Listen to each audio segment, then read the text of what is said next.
네, 오늘도 찬양으로 섬겨준 성가대학 오케스트라에게 한번 감사의 박수 한번 돌릴까요? 감사합니다. 이 시간에도 온라인으로 또 대면으로 나와서 예배하는 우리 사랑하는 모든 교우들을 축복합니다. 우리 시간 주님 앞에 나와 있는 것입니다. 주님 앞에 나와 있는 어린아이의 그 마음으로 오늘 우리가 예배하길 원합니다. 특별히 예배 후에 또 청년 공동체를 섬기는 우리 청년 임원과 리더들도 하나님의 은혜가 넘치기를 간절히 바랍니다. 오늘 우리가 묵상한 또 읽었던 누가복음 11장은 전체가 다 기도의 장입니다. 우리가 그 일부분을 오늘 읽었습니다. 구하라, 찾아라, 문을 두드려라 라고 시작하고 있습니다.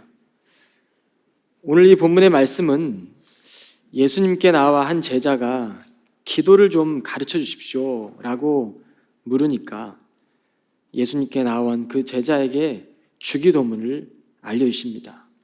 그리고 밤중에 찾아온 한 친구의 비유를 말씀하시고 난 뒤에 기도란 간청이다 라는 부분을 말씀하시면서 오늘 구하라, 찾아라, 문을 두드리라라고 말씀합니다. 기도하는 방법을 배운다라는 것, 우리가 평생을 살면서 기도자로 살아갈 수 있다는 것, 그리고 기도를 통해 하나님 마음을 담을 수 있다는 건 우리의 삶이 정말로 고귀해지는 것입니다. 여러분, 우리의 기도가 때로는 더디 응답될 때마다 우리는 낙심하게 되죠. 예수님께서는 왜 간청하라고 했을까요? 때를 쓰라는 것일까요? 시간을 정해서 일정한 기도의 시간을 채우라는 것일까요? 아니면 우리의 소원이 이루어질 때까지 기도의 양을 채우면 내가 들어주겠다는 뜻일까요? 우리가 잘 알고 있는 쉬지 말고 기도하라 라는 말씀을 들을 때 어떻게 한시도 1초도 쉬지 않고 우리가 기도할 수 있을까요? 그런데 오늘 쉬지 말고 기도하라는 말씀은 무슨 일을 하든지 하나님을 의식하라는 것입니다. 오늘 우리는 예배에 나와 찬양하면서도 기도했습니다. 오늘 이 말씀을 읽으면서도 기도를 했습니다. 그리고 오늘 말씀을 들으면서도 기도하고 저는 오늘 설교를 하면서도 기도하는 자의 모습으로 주님 앞에 서 있습니다. 예수님은 지속적으로 구하고 찾고 두드리라 라고 말씀하시죠. 그 이유는 기도를 드리며 기도자가 가장 경계해야 될 것이 바로 낙심된 마음이기 때문입니다. 우리는 기도가 더디 응답될 때 낙심됩니다. 조급합니다. 기도의 응답이 안 되는데 낙심되는 마음 정상 아닙니까? 당연한 거 아닙니까? 물론 그렇습니다. 그러나 우리가 진심으로 기도하고 하나님 마음을 우리 마음에 담을 때 우리의 낙심된 마음과 하나님이 허락하시는 마음과 양립될 수 없습니다. 유대 사회의 이방인이었던 누가라는 사람은 예수님께서 기도를 가르치실 때 이 기도하는 것이 익숙치 않았을 것입니다. 이 누가의 직업은 의사였습니다. 의사 누가가 예수님의 가르침을 듣고 신선하게 다가왔기 때문에 오늘 누가복음을 통해 기도의 말씀들은 참 많이 기록되어 있습니다. 기도의 간청을 가르치며 하신 예수님의 비유도 오늘 누가는 성경에 기록합니다. 한밤중에 찾아온 친구의 비유입니다. 밤이 깊어갑니다. 깊은 밤 자신의 친구가 자신을 찾아왔습니다. 그리고 배가 고프다는 겁니다. 집에 먹을 것이 없는 거죠. 그래서 그 친구는 또 다른 친구의 집을 찾아갑니다. 밤 늦은 시간이라고 성경은 기록합니다. 민폐죠. 얼마나 힘들었겠습니까? 늦은 밤 자고 싶은 마음, 피곤한 마음 뒤로 하고 어려운 일임에도 불구하고 간절한 마음으로 다른 친구 집을 찾아가 문을 두드립니다. 자신의 배를 채우려고만 했다면 그렇게까지 하지 않겠죠. 이기적인 동기가 아니라 친구의 배고픈 심정을 알고 민폐를 무릅쓰고 다른 친구의 집을 찾아가 문을 두드리고 끝내 그 친구가 문을 열고 간청을 들어줍니다. 내가 너가 친구이기 때문에 들어주는 것이 아니라 간청하기 때문에, 진실한 마음으로 간청하기 때문에 들어준다는 바로 한밤중에 찾아온 친구의 비유를 말씀하시며 오늘 예수님께서는 오늘 본문의 말씀을 하고 계신 것입니다. 구하고 찾고 두드려라. 저는 여러분들에게 오늘 구하고 찾고 두드리며 살아온 한 사람을 소개하고 싶습니다. 여러분 아마 잘 아실 겁니다. 강영우 박사입니다. 강영우 박사는 미국의 백악관 국가장애위원회 정책 차관보로 직무를 수행하며 수천만 명의 장애인들을 대변하는 삶을 살았습니다. 그의 삶에는 예수님의 기도의 간청이 담겨져 있는 삶을 살았죠. 그는 어린 시절 아버지가 세상을 떠나고 중학교 3학년 때 축구를 하는데 친구가 찬 축구공에 눈을 맞아 시력을 잃게 됩니다. 이 소식을 들은 어머니는 8시간 만에 뇌출혈로 쓰러져 세상을 떠납니다. 믿고 따랐던 누나마저 공장에서 일하던 중에 과로로 숨져 그는 졸지에 고아가 되고 맙니다. 모든 것이 절망스러워 보였던 그 시절, 그가 얼마나 절박했습니까? 하나님, 눈을 고쳐달라고 간절히 기도합니다. 하나님은 그의 기도 제목에 예스로 응답하시지 않았습니다. 그의 간청에 하나님은 노라고 하셨습니다. 그리고 하나님의 편에서 그의 인생을 준비하고 계셨습니다. 이후 그는 보지 못하는 세상을 보기 위해 중학교 시절 점자를 배우기 위해 시작했고 끊임없는 노력으로 연세대학교에 입학을 하게 됩니다. 1970년도에 장애가 얼마나 결격 조항이었겠습니까?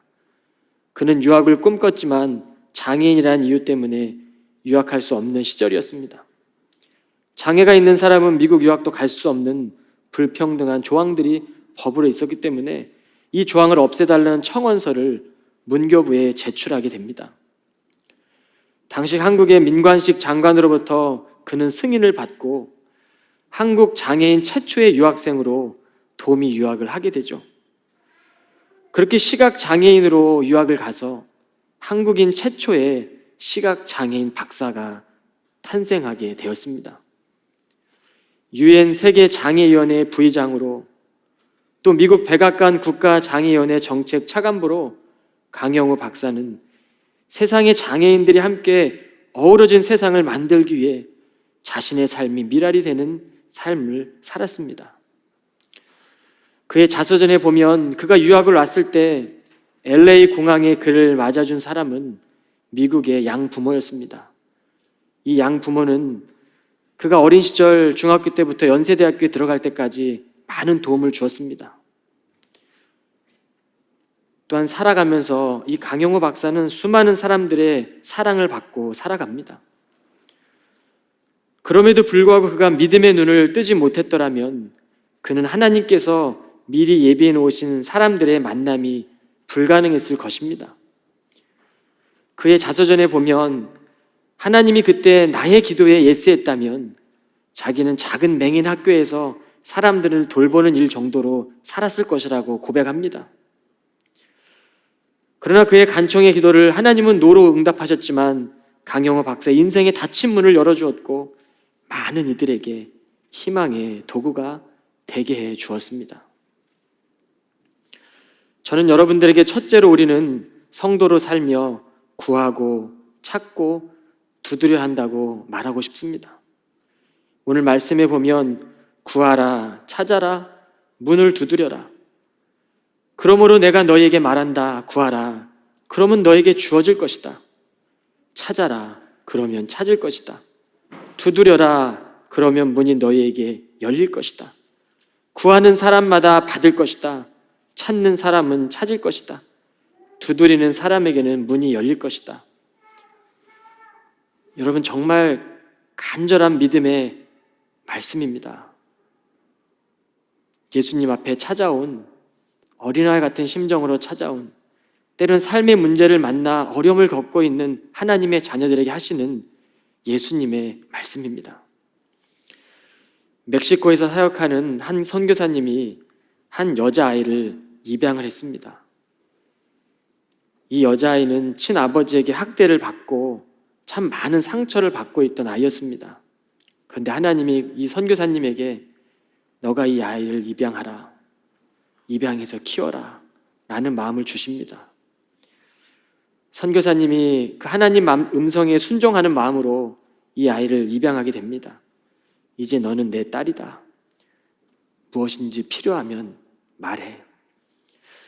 그러나 이 아이는 어떤 것도 이 선교사님에게 구하지 않았습니다. 한 번도 울지 않고 뭘 달라고도 하지 않았습니다. 당연하죠. 사랑을 받아본 적도 없고 늘 친아버지의 학대를 받았기 때문에 버림받을까 봐 두려웠을 것입니다. 그런데 어느 날 그 아이가 선교사님에게 다가와 조용한 목소리로 말합니다. 아빠, 신발끈이 하나 필요해요. 선교사님이 그 말을 듣는데 눈물이 왈칵 쏟아졌다고 합니다. 아이가 필요한 것을 달라고 하는데 감사하더랍니다. 여러분, 우리 주님의 마음, 이 마음이 이런 것이죠. 오늘 현대교회, 또 현대교회를 살아가는 믿음의 성도들이 잃어버린 것이 무엇입니까? 우린 다 하나님의 자녀이지 않습니까? 하나님의 관계 안에 있다 고백하지 않습니까? 너무나 잘 알고 있습니다. 그러나 하나님의 자녀로 살아가지만 여전히 우리는 나의 힘을 의지해서 내가 무엇인가를 해보려고 합니다. 내가 내 뜻대로 한번 해결해 보려고 하고 내게 주어진 물질을 통해서 어떤 걸 해보려고 그러고 내게 주어진 일들을 통해서 내가 스스로 판단하며 살아가려고 합니다. 그런데 이것은 하나님께 간청하지 않는 삶의 모습입니다. 여러분, 구하고 찾고 두드려라는 원문의 원어는 구하라 아이테이테, 찾으라 제테이테, 두드려라 크루에테라는 헬라어인데 이 단어는 모두가 다 현재 명령형 동사입니다. 이해를 돕기 위해 영어 성경을 한번 보시기 바랍니다. 그 의미가 더 자세히 보여집니다. 오늘 내가 너희에게 말할 때 구하라, keep on asking. 찾아라, keep on seeking. 두드려라, keep on knocking. 지속적으로 구하고 지속적으로 찾고 두드리는 것을 유지하라고 오늘 예수님은 말씀하십니다. 하나님은 왜 우리에게 지속적으로 구하고 찾고 두드리라고 말씀하셨을까요? 우린 날마다 하나님께 기도하지 않으면 우리 내면에 무엇이 있는지 잘 모릅니다. 하나님의 뜻이라고 하면서 걷고 있지만 사람의 일을 행할 때가 참 많습니다. 하나님의 뜻인 것처럼 와서 이야기하지만 그 일이 하나님 편에 볼 때 얼마나 무서운 죄인지 모릅니다. 하나님 오늘도 우리 안에 선한 마음을 주시기 원합니다. 우리 마음 안에 지속적으로 새 옷을 입혀주시길 원합니다. 숨겨진 하나님의 나라를 밝히 드러내 주시기 원합니다. 예수 그리스도가 세상에 오셨습니다. 그런데 그 2000년 전부터 이미 지금까지 줄기차게 하나님의 나라는 우리에게 다가오고 있습니다. 여러분, 그 하나님의 나라를 누리고 계십니까? 여러분, 그 하나님 나라 때문에 내 아픔보다 내 슬픔보다 내 삶의 문제보다 그 나라가 더 크게 우리 안에 다가오고 있습니까? 기도를 통해서 예언자적 상상력을 갖는다는 것은 새로운 삶을 향한 도전입니다. 날마다 때마다 순간마다 새롭게 우리의 마음을 하는 것입니다. 구약의 예언자들을 보면 그리스어로 프라핏이라는 단어인데 이 단어는 기본적인 단어의 성격이 다른 일을 위하여 말하는 자입니다. 그들은 자신의 삶을 내려놓고 그들은 자신의 본토 집을 다 내려놓고 넉넉했던 환경을 내려놓고 하나님이 부르신 그 소명을 따라 그곳에 가서 하나님의 복음을 전했습니다. 그리고 자신의 삶을 내려놓고 하나님 말씀을 담아냅니다. 날마다 하나님을 의식하고 하나님 말씀을 마음에 담고 주시는 말씀을 전했던 것입니다. 기도란 단순히 듣는 것이 아닙니다. 오늘 우리가 나와서 하나님 말씀을 듣는다고만 생각하면 듣는 사람에게는 큰 능력이 없습니다. 오늘 우리가 어떻게 1시간 말씀 듣고 아니 20분 정도의 말씀을 듣고 평생을 하나님 뜻대로 살아갈 수 있겠습니까? 기도는 지속적으로 듣고 구하고 두드리고 찾는 것이죠. 하나님을 의식하는 것입니다. 전부 하나님 앞에 내어놓는 것을 뜻합니다. 우리의 마음과 우리의 온 몸을 다 바쳐서 주님 앞에 기도를 드리는 것입니다. 사람들은 대부분의 삶을 마칠 때까지 자신의 삶이 얼마나 메마르고 황폐했는지 보지 못하고 눈을 감습니다. 욕망의 벌판 위에서 방향을 잃어버리고 더 많은 것을 채우게 살다가 그렇게 눈을 감습니다. 우리는 매일 확인해야 합니다. 오늘 내가 기도하지 않으면 우리도 이 욕망의 사회에서, 소비주의 사회에서 끊임없이 허전함을, 공허함을 느끼다가 우리의 삶을 마감할 것입니다. 기도는 단순히 내 소원을 구하는 간구가 아닙니다. 내 뜻이 무조건 이루어지기 원한다는 요구쯤으로 우리가 여긴다면 우리의 인생은 큰 해가 될 수 있습니다. 그렇다고 해서 하나님께서는 우리가 구하는 모든 간청의 입을 닫아버리지도 않습니다. 하나님은 히스기야 왕이 죽게 되었을 때 그가 간절하게 간청합니다. 그때 하나님은 내가 내 기도를 들었다. 내가 내 기도를 듣고 내 생명의 연수를 15년을 더해 줄 것이다. 그리고 그의 수명을 연장해 주셨습니다. 우리가 잘 아는 야고보 사도는 야고보 서신을 통해서 의인의 기도는 역사하는 힘이 크다라고 야고보서를 결론 짓고 있습니다. 여러분, 하나님은 친히 자신의 역사를 주관하십니다. 우리는 물론 다 하나님의 그 섭리 안에 있습니다. 우리가 하던 하지 않던 하나님의 주권과 섭리로 우리 인생과 온 세계를 지금도 이끄십니다. 그러면 기도할 필요가 없는 것일까요? 그렇지 않습니다. 기도할 때 하나님은 우리의 기도와 행동을 사용하십니다. 이건 말로 논리적으로 설명할 수 없는 놀라운 하나님의 신비입니다. 하나님께서는 우리 개인의 삶의 시작과 끝을 철저하게 통제하고 움직이시지 않습니다. 우리의 행위와 우리의 의지가 우리의 책임입니다. 우리가 기도함으로 간청함으로 하나님 안에서 잘 살아내야 합니다. 하나님은 연약한 성도들의 작은 기도의 소리에도, 신음 소리에도 외면하지 않고 듣기로 작정하셨습니다. 그러기에 자신의 하나밖에 없던 아들을 세상에 보내시고 죽기까지 내버려 두신 것이죠. 이 기도에는 역사하는 힘이 큽니다. 그래서 우리가 예수 그리스도 이름으로, 우리 구주가 되시는 예수 그리스도 이름으로 기도를 드린다라고 기도를 마치는 것입니다. 정욕으로 구하지 않는 믿음의 기도는 일정 부분에 있어서 하나님의 섭리와 주권 가운데 크게 우리가 영향력을 펼치게 되는 겁니다. 하나님의 사람들을 통해 하나님은 세상을 움직이십니다. 산 위에 있는 교회, 세상을 섬기는 사람들, 세상을 소통하는 교회, 우리의 교회의 표이고 이 시대적 사명 아니겠습니까? 다윗은 그렇게 기도의 문을 열었습니다. 그의 고백을 한번 들어보십시오.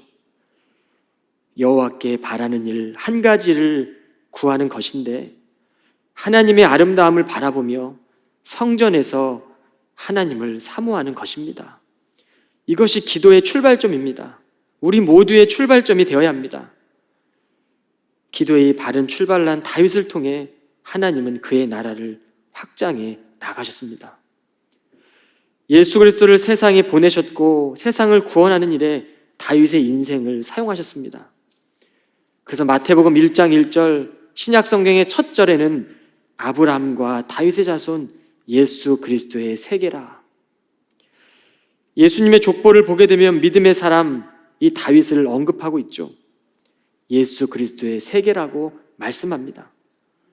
3000년 이상의 구약의 긴 역사를 통해 예수님의 혈통이 이어져 내려오는데 다윗이 언급됩니다. 구약의 역사 속에 만나게 되는 예수 그리스도입니다. 모든 사람을 제외하고 오직 아브라함과 다윗 그리고 그 자손이 예수님께서 세상에 오시는 길을 닦아놓는데 결정적 역할을 했다는 것입니다. 이제 남은 건 우리의 몫입니다. 우리는 예수 그리스도의 세계를 살아갑니다. 2000년 전에 오셨던 예수 그리스도, 2023년 확장된 예수 그리스도의 세계를 우리가 살아가고 있습니다. 오늘 우리의 삶이 다시 오실 예수 그리스도를 예비하는 삶을 살고 계십니까? 오늘 내 삶과 내 손과 내 발을 통해 오늘도 예수님이 우리의 삶을 통해 오고 계십니까? 우리는 매일 옷장에서 입을 옷을 고르지 않습니까? 오늘도 주님은 우리에게 예수 그리스도의 새 마음의 옷을 입으라고 말씀하십니다. 어제의 기도가 오늘 우리를 절대 지켜줄 수 없습니다. 어제 먹은 오늘의 양식이 절대 내일을 지켜줄 수 없습니다. 오늘 구할 것은 오늘의 양식입니다. 오늘 내가 구할 것은 오늘의 기도입니다. 오늘의 기도를 통해 우리가 주님 앞에 나아가는 것입니다. 듣고 있는 말씀도, 전하고 있는 말씀도, 부르게 되는 찬양의 고백도, 내가 하는 애통한 마음도, 그 모든 것들이 기도가 되고 찬양이 되고 삶이 되어야 합니다. 일평생 고아들의 일용할 양식을 책임지기 위해 기도했던 한 사람이 있습니다. 조지 뮬러입니다. 그는 평생 고아들을 돕는 일을 위해 그가 드린 기도는 우리에게 일용할 양식을 주시옵고, 그의 일기 하나를 제가 여러분에게 들려드리겠습니다. 1938년 11월 28일 오늘 아침 기도할 때 겉으로 보기에는 모든 상황이 암담하였지만 주님께서 도와주시려는 확신이 들었다. 평상시와 같이 형제들과 기도 모임을 가졌다. 기도를 마치고 일어났을 때 나는 하나님께서 반드시 도와줄 것이다 라고 말하였다. 그 말을 마친 후 얼마 지나지 않아 식탁 위에 놓여있는 편지 한 통이 눈에 띄었다. 그 편지는 기도 중에 배달된 것이었다. 그 안에 고아들을 위해 쓰라고 10파운드가 들어있었다. 여러분, 이 일기는 조지 뮬러가 5만 번 이상 기도 응답을 받았던 극히 일부분입니다. 조지 뮬러는 하나님이 이스라엘 백성들을 어떻게 공급하셨는지 알았습니다. 만나 매출을 어떻게 주시는지 그는 알았습니다. 그리고 하나님을 의지하며 고아를 돕는 일에 일용할 양식을 달라고 매일 그는 기도합니다. 여러분, 우리는 어떤 기도를 드리고 계십니까?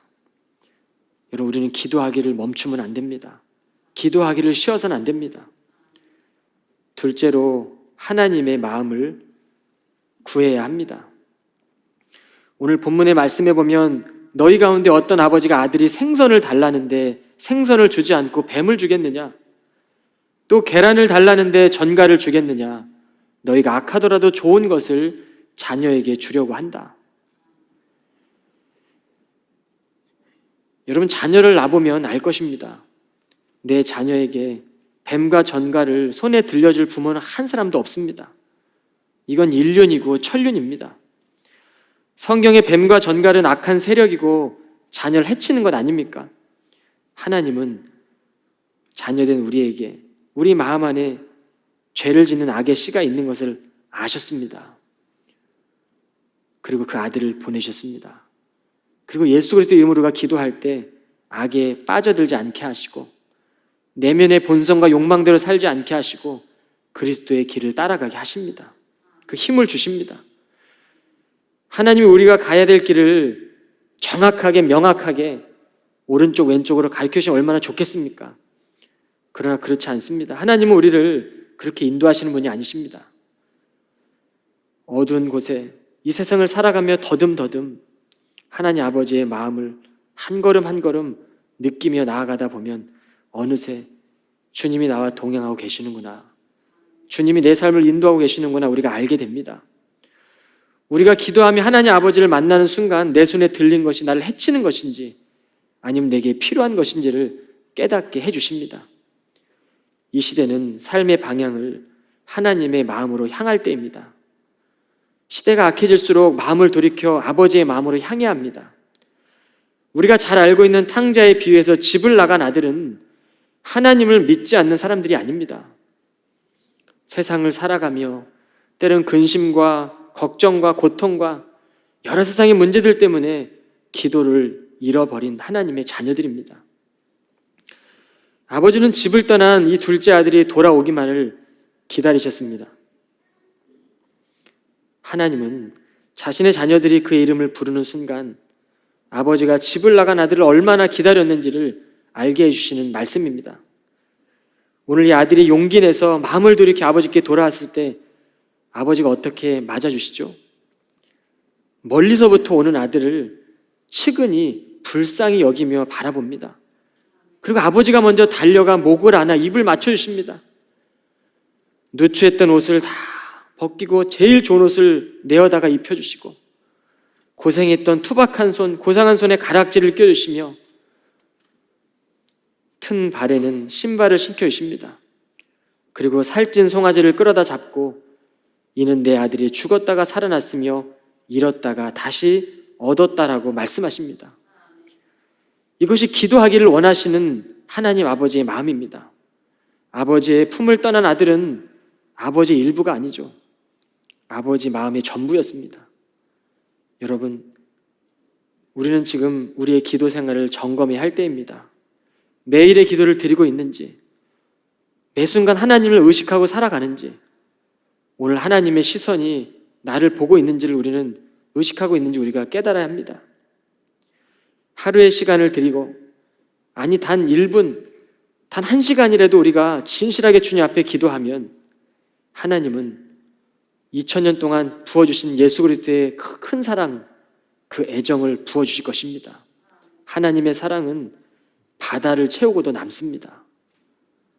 우리의 사랑, 아무리 우리가 그 바닷물을 푼다고 해도 바닷물은 사라지지 않습니다. 여러분, 그 사랑이 어디에서부터 옵니까?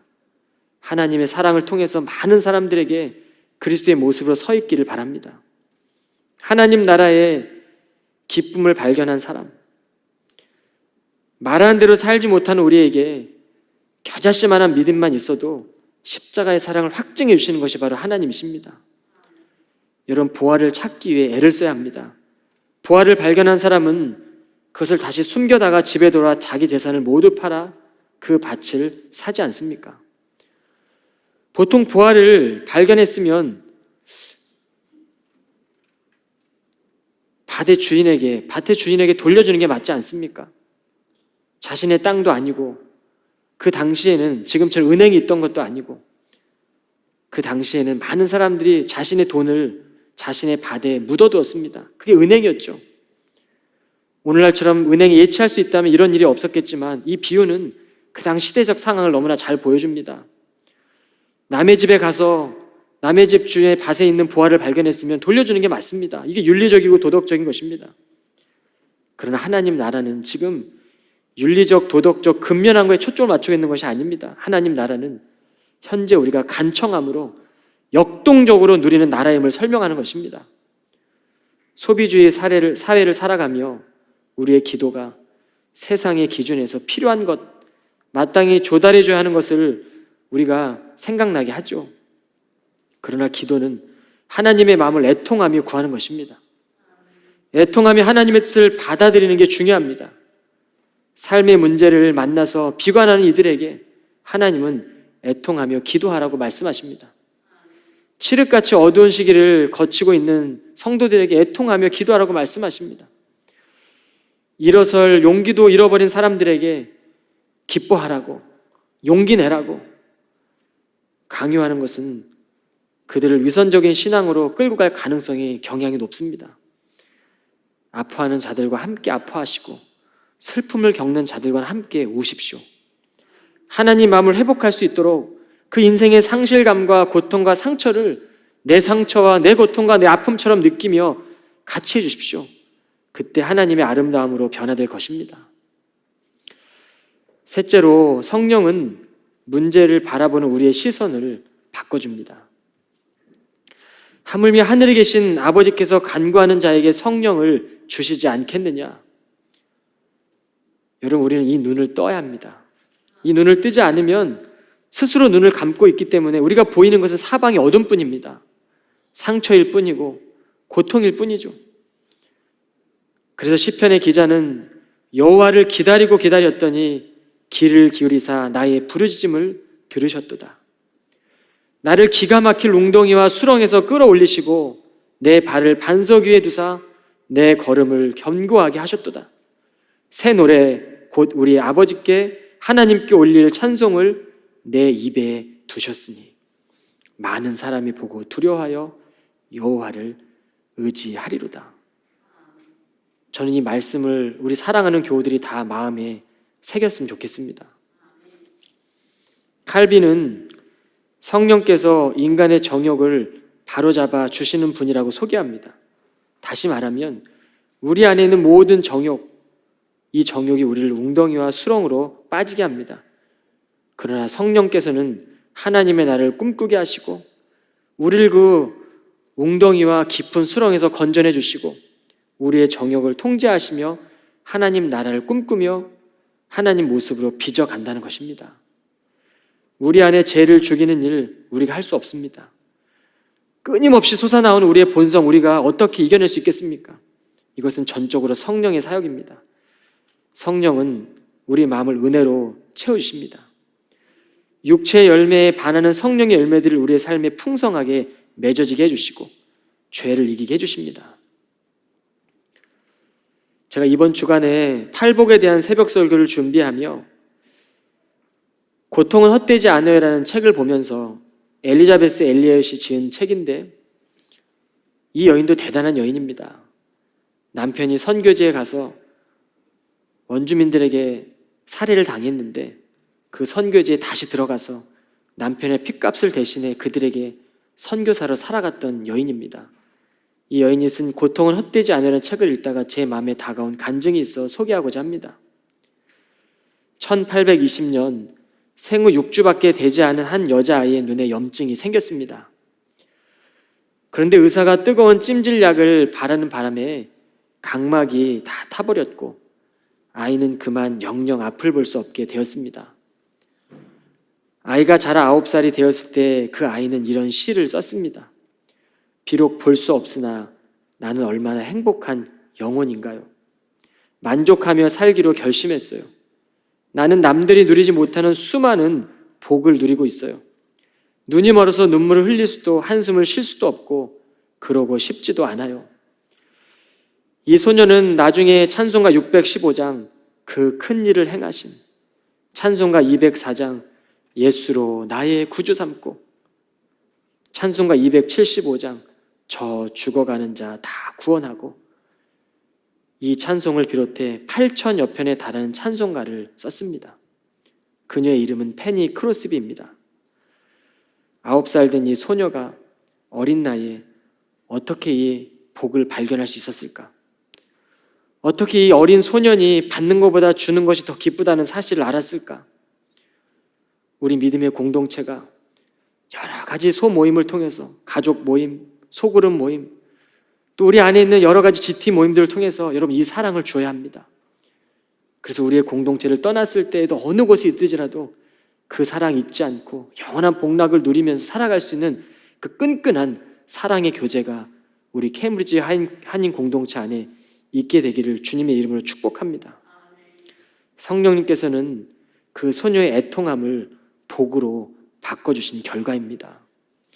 십자가는 인생의 고통이 복이 되는 위대한 교환이 이루어지는 장소였습니다.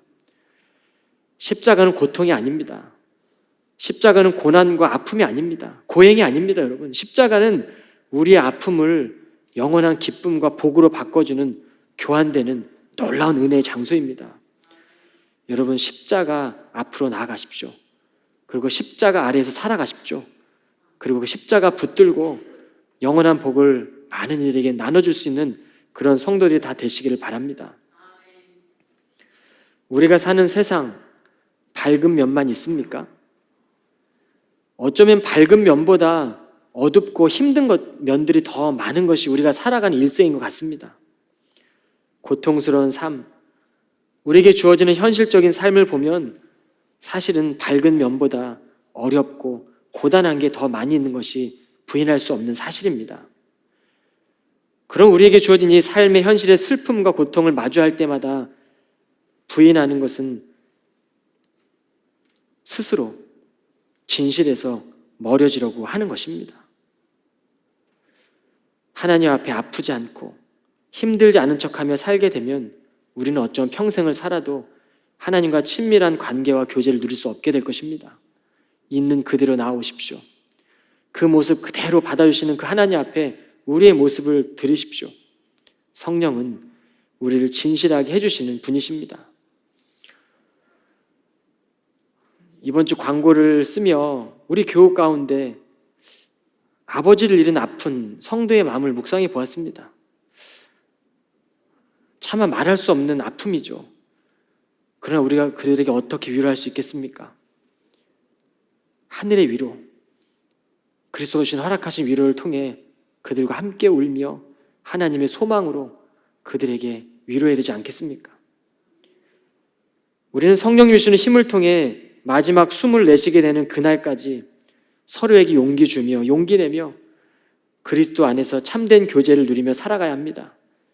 이것이 부부간의 관계가 되어야 합니다. 이것이 목사와 성도와의 관계가 되어야 합니다. 성도와 성도끼리의 교제가 되어야 합니다. 청년 리더들과 아직 주님을 만나지 못한 청년들과의 관계가 되어야 합니다. 예배보다 더 중요한 것이 있습니다. 하나님의 예배자로서 살아내는 것입니다. 이것은 모임입니다. 우리의 모임 가운데 임하시는 주님, 그 주님이 우리 가운데 놀라운 일을 행하실 것입니다. 우리가 1시간 드린 예배도 물론 중요하지만 이제 우리가 나아가는 삶의 예배, 삶의 모임들, 삶의 자리에서 무너진 자리에 있는 성도들을 바라본 우리의 눈빛과 손과 발과 마음을 통해 하나님은 우리를 예배하게 하실 것입니다. 구하고 찾고 두드리라는 기도의 가르침은 하나님의 일을 이루어가는 생명줄입니다. 기쁨보다 슬픔을 겪고 있는 이들이 많습니다. 여러분 찾아가십시오. 어려운 시기를 걷는 이들이 참 많습니다. 손을 잡아주고 친구가 되어주십시오. 예수님도 제자들의 발을 씻겨주지 않습니까? 도통 깨닫지 못하는 그 제자들의 발을 먼저 씻겨주시며 십자가를 지시지 않습니까? 주님의 손길로 돌봄의 사람이 우리는 되어야 합니다. 무엇보다 세상살이에 지친 이들에게 환대의 문을 활짝 열어보십시오. 쉴 수 있도록 그들의 안식처가 되어주시길 바랍니다. 구하고 찾고 두드린 이에게 문을 열고 접촉할 때 사람을 일으켜 세우는 힘이 생길 것입니다. 그 생명력과 새 힘을 우리에게 주실 것입니다. 한 주도 사람들의 다친 마음에 기쁨을 실어 나르는 우리 케임브리지 교회 모든 성도들이 다 되시기를 주님의 이름으로 간절히 축복합니다. 기도하겠습니다. 거룩하신 하나님, 오늘도 이 시간 말씀의 자리 앞에 나와 예배하는 하나님의 사랑하는 성도들을 기억합니다. 오늘 상황과 환경이 여의치 않아 온라인으로 예배하는 교우들도 축복합니다. 그리고 이 시간 예배의 자리에 나오지 못하는 우리 사랑하는 잃어버린 영혼들 또한 이에 기도합니다. 주님, 이 시간 우리가 찾고 구하고 두드릴 수 있는 간청의 마음을 허락하여 주시고 주님의 가르침대로 우리가 이 세상을 살아낼 수 있는 참된 예배자들이 다 될 수 있도록 주님 역사하여 주옵소서. 이제 돌아가 삶의 자리에서 예배할 때마다 하나님, 우리가 하나님의 마음을 담아내고 하나님 마음을 살아낼 수 있는, 주님과 함께 걸어갈 수 있는 믿음의 거룩한 성도들 다 될 수 있도록 주님 축복하여 주옵소서. 모든 말씀 예수 그리스도 이름으로 간절히 기도하옵나이다. 아멘.